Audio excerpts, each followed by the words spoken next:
జై శ్రీరామ్. నేను మీ మాహురం కపిల్. శివుడు, పార్వతి మరియు గంగమ్మ ఒక కన్వర్సేషన్ నడుస్తూ ఉంటుంది.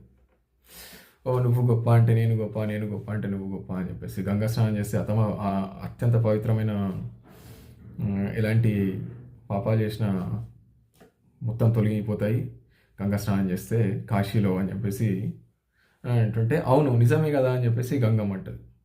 దానికి శివయ్య కూడా నిజమే అని చెప్పేసి అంటుంటాడు. పార్వతికి అది నచ్చక, సరే ఒక పని చేద్దాం, మనమే మానవ రూపంలో వెళ్దాం అని చెప్పేసి శివయ్యకి చెప్తుంటే, పార్వతి శివ పరమేశ్వరులు ఇద్దరు మానవ రూపంలో కాశీ విశ్వనాథుడి ఆలయంకి వచ్చి అక్కడ గంగా స్నానానికి వస్తారు. వచ్చినంత మాత్రం ఏదో మానవ రూపంలో కాదు, వృద్ధ రూపంలో వస్తారు. ఒక వ్యాధిగ్రస్తుడిగా వస్తాడు.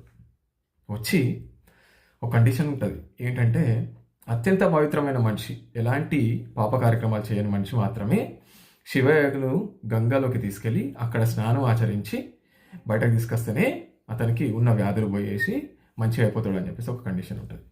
కానీ అక్కడ పోయేసరికంటే అక్కడ మానవులందరూ స్నానాలు చేస్తారు, కానీ అక్కడ ఎవరికి తెలియదు ఇవంతా అంటే పరమ పవిత్రమైన పుణ్యస్నానము గంగా స్నానము అని చెప్పేసి ఇంత ఇట్లా ఉంటుంది అట్లుంటుంది అని చెప్పేసి.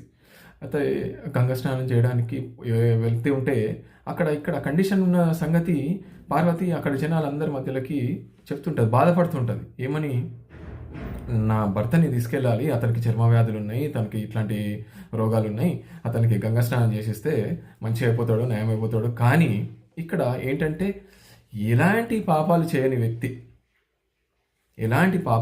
వ్యక్తి మాత్రమే నా భర్తను తీసుకెళ్ళి స్నానం చేపిస్తేనే అతనికి ఈ పుణ్యఫలం దక్కుతుంది, ఇలాంటి సమస్యలు ఉన్నాయని తగ్గిపోతాయి అని చెప్పేసి అంటుంటే, అందరు జనాలు అన్నారే నేను ఇది చేసినా, నేను అది చేసినా, అక్కడ ఇక్కడ ఇది ఏంది అది అయింది అని చెప్పేసి బాధపడుతుంటారు. వాళ్ళు కూడా అరే మరి పాపం అతనికి తీసుకెళ్ళాలంటే, కొందరు అతని చర్మ వ్యాధులు చూసి భయపడుతుంటారు, ఎవరు తీసుకుపోరు.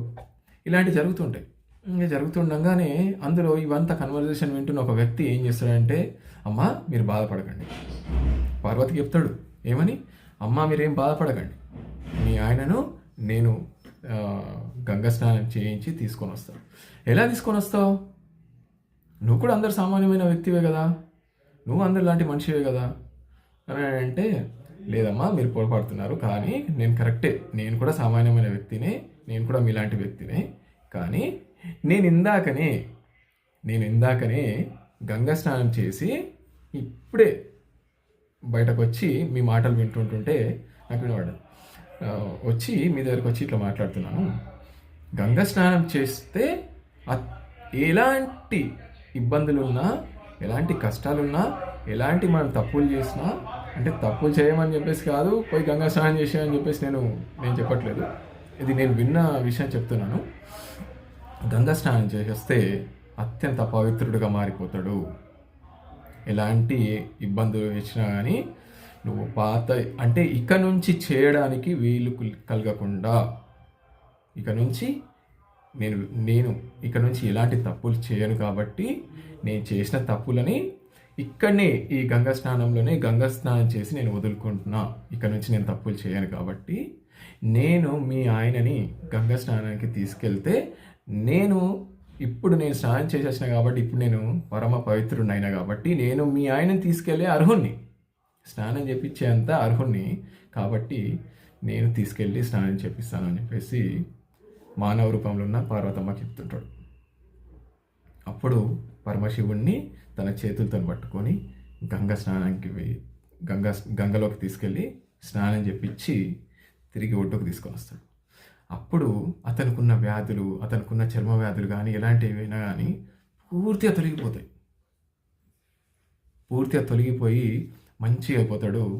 అప్పుడు గంగమ్మ గెలుస్తుంది, పార్వతమ్మ కూడా ఆనందపడుతుంది.